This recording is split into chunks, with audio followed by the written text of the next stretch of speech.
Hi అండి, అందరికీ నమస్తే. Welcome to Avvari's kitchen. నేను మీ మంజుల. ఈ రోజు నేను చూపిస్తున్న రెసిపీ వచ్చేసి కరివేపాకు ఊరగాయ అండి. చాలా టేస్టీగా ఉంటుంది. వంట రాని వాళ్ళు కూడా ఈజీగా చేసుకోవచ్చు. అంత ఈజీగా పక్కా కొలతలతో చూపించాను. బ్యాచిలర్స్ కి అయితే ఇది చేసి పెట్టుకున్నారనుకోండి, ఎప్పుడన్నా మీరు కూరలు లేకోకున్నప్పుడు వేడి వేడి అన్నం లేగిన వేసుకొని తిన్నారంటే కడుపు నిండా అన్నం తినేస్తారండి. అంత టేస్టీగా ఉంటుంది.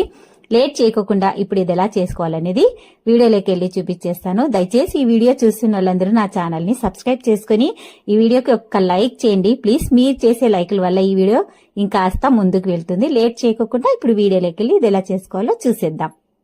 ఇప్పుడు ఒక పెద్ద గిన్నె నిండా నేను కరివేపాకు ఒక పెద్ద కట్టతో ఒలిచి తీసుకున్నానండి. బాగా ఆకులు మందం ఉండేట్లే తీసుకోవాలా. ఇప్పుడు దీన్ని 2 సార్లు శుభ్రంగా కడుక్కున్నాక ఇంట్లోనే ఒక క్లాత్ పైన ఈ విధంగా ఫ్యాన్ గాలికి ఆరబెట్టేసుకోవాలండి. ఇందులోకి ఒక్క చుక్క నీళ్లు లేకోకుండా ఆరబెట్టేసుకోవాలా. కొంచెం ఆకులు బాగా మందంగా ఉండేటివి తీసుకుంటే మనకి ఊరగాయ అనేది చాలా బాగుంటుంది. చూడండి, బాగా ఆరిపోయినాయి కదా. ఇంకా తీసి ఒక గిన్నెలోకి వేసేసుకొని ఏదైనా ఒక కప్పు తీసుకొని ఆ కప్పుతోనే అన్ని మెజర్మెంట్స్ తీసుకోవాలా. ఈ కరివేపాకు, వండి మిరపకాయలు, ఉప్పు, కారం అన్ని దీంతోనే మెజర్మెంట్స్ తీసుకోవాలా. ఇప్పుడు ఈ కప్పుతో ఎంత ఆకు ఉండేది చూపిస్తా చూడండి.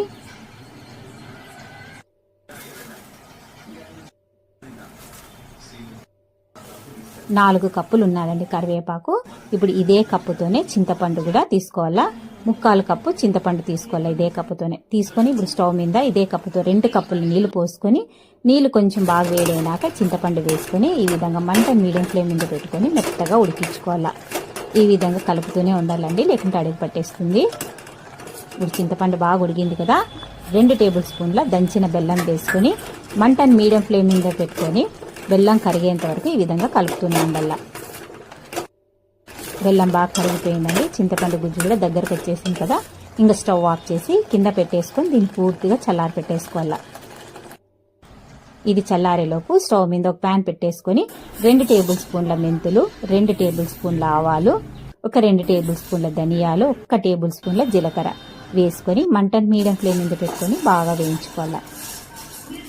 ఇవి వేగిపోతానే అప్పుడే మంచి స్మెల్ వచ్చేస్తుందండి. ఈ ధనియాలు, జీలకర్ర చాలా మంచి స్మెల్ వస్తుంది. అప్పుడు మనం స్టవ్ ఆఫ్ చేసేసుకొని తీసి ఇవన్నీ ఒక ప్లేట్లోకి వేసుకోవాలా.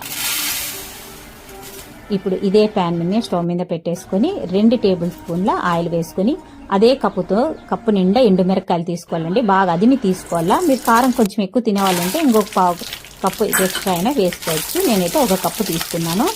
తీసుకొని దీన్ని మంట మీడియం ఫ్లేమ్ మీద పెట్టుకొని ఎండుమిరపకాయలు బాగా వేయించుకోవాలా.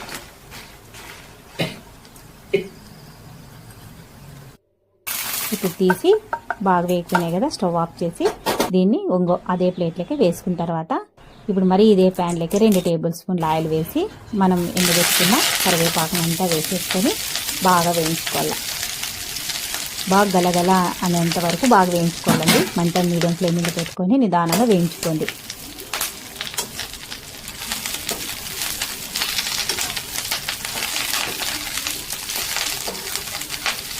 ఈ కరివేపాకు ఊరగాయ తినడం వల్ల చాలా లాభాలు అనేది ఉన్నాయండి. హెయిర్ బాగా పెరుగుతుంది, ఒత్తుగా వెంట్రుకలు కూడా బాగా నల్లగా వస్తాయి. ఐరన్ లోపం కూడా ఉండదండి, ఎందుకంటే కరివేపాకులో ఐరన్ బాగా పెరుగుతుంది. కరివేపాకు తినడం వల్ల మామూలుగా అయితే తినలేరు కాబట్టి ఇలా ఊరగాయ కానీ పొడి కానీ చేసుకొని ఒక్క ముద్ద రోజు ఏ కూర అయినా కానీ తినేటప్పుడు ఒక్క ముద్ద తింటే చాలు. బాగా కరివేపాకు వేగిపోయింది కదా. ఇప్పుడు స్టవ్ ఆఫ్ చేసి ఇదంతా ఒక ప్లేట్లోకి తీసేసుకోవాలి. ఇది పూర్తిగా చల్లారిన తర్వాత ఇప్పుడు ఒక మిక్సీ జార్లోకి మనం వేయించుకున్న ఈ ఆవాలు, మెంతులు, ఎండుమిరపకాయలు అన్నీ వేసేసుకొని మెత్తగా మిక్సీకి పౌడర్ చేసుకోవాలండి. ఈ విధంగా ఉన్న పౌడరు ఇప్పుడు ఇందులోకే మనం వేయించుకున్న కరివేపాకును కూడా తీసి వేసుకోవాలి. వేసుకొని ఇప్పుడు ఇందులోకి 1/2 కప్పు నేను ఇక్కడ రాళ్ళ ఉప్పు తీసుకుంటున్నాను అండి. మనం ఫస్ట్ కొలుచుకునే మెజర్మెంట్ కప్పుతోనే 1/2 కప్పు తీసుకోవాలా. దీనికి ఉప్పు అనేది ఎక్కువ ఏం పట్టదండి. ఈ విధంగా మెత్తగా గ్రైండ్ చేసుకోవాలా.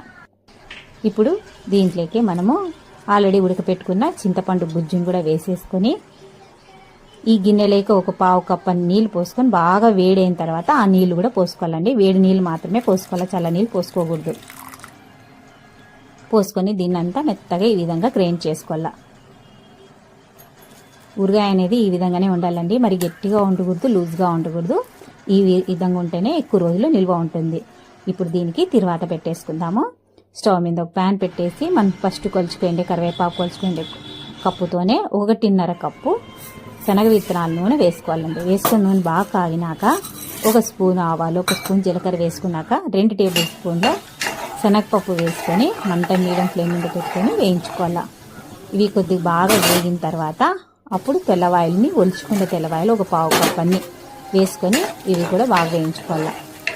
ఇవేమి ఎర్రగా వేగే అవసరం లేదండి, ఎందుకంటే మనం స్టవ్ ఆఫ్ చేసినా కానీ ఆ నూనె వేడికి ఇంకాస్త వేగుతాయి. మనం ముందే ఎర్ర వేయించుకున్నాం అనుకోండి స్టవ్ ఆఫ్ చేసినాక మాడిపోతాయి. కాబట్టి ఇప్పుడు బాగా వేగిపోయినాయి కదా, ఇప్పుడు స్టవ్ ఆఫ్ చేసి మనం ఎండుమిరపకాయలు కరివేపాకు కూడా 10 ఎండుమిరపకాయలు తుంచి వేసుకొని 1 పిడికిడు కరివేపాకు కూడా వేసుకొని అంతా ఒకసారి బాగా కలిపేసుకొని దీని కింద పెట్టేసి చల్లారి పెట్టుకోవాలి. స్టవ్ ఆఫ్ చేసుకున్న తర్వాతే మనము ఈ కరివేపాకు ఎండుమిరపకాయలు అనేది వేసుకోవాలండి, లేదంటే గిన ఆ వేడికి ఇంకా ఎక్కువ మాడిపోతాయి. ఇప్పుడు బాగా తిరువాత అనేది చల్లారిపోయింది కదా, ఇప్పుడు మనము మిక్సీకి వేసి పెట్టుకున్న ఈ ఊరగాయనంతా వేసేసుకోవాలి. తిరువాత అనేది బాగా పూర్తి చల్లారినాకే వేసుకోండి, లేదంటే గిన చేదు వచ్చేస్తుందండి. ఇదంతా వేసుకున్న తర్వాత ఈ విధంగా చేయితోనే కలుపుకోవాలి. స్పూన్తో కలుపుకుంటే సరిగ్గా కలవదండి, కాబట్టి చేయితోనే బాగా కలిపేసుకోండి. దీన్ని ఈ విధంగా బాగా కలిపేసుకున్నాక ఏదన్నా ఒక గాజు సీసాలో వేసుకొని పెట్టేసుకున్నారనుకోండి 3 నెలల పాటు ఇది నిల్వ ఉంటుంది. మీరు ఫ్రిడ్జ్లో పెట్టుకుంటే ఇంకా ఎక్కువ రోజులైనా ఉంటుందండి. ఇదండి ఈరోజు వీడియో, మీకు నచ్చిందని అనుకుంటున్నాను. నచ్చితే ఈ వీడియోకి ఒక లైక్ చేసి నా ఛానల్ సబ్స్క్రైబ్ చేసుకొని మీకు తెలిసిన వాళ్ళు కూడా ఈ వీడియోని షేర్ చేయండి. దయచేసి నా ఛానల్ సబ్స్క్రైబ్ చేసుకోవడం మాత్రం మర్చిపోద్దండి. ప్లీజ్ ఈ వీడియోకి ఒక లైక్ చేయండి. మీరు చేసే లైక్ల వల్ల ఈ వీడియో ఇంకాస్త ముందుకు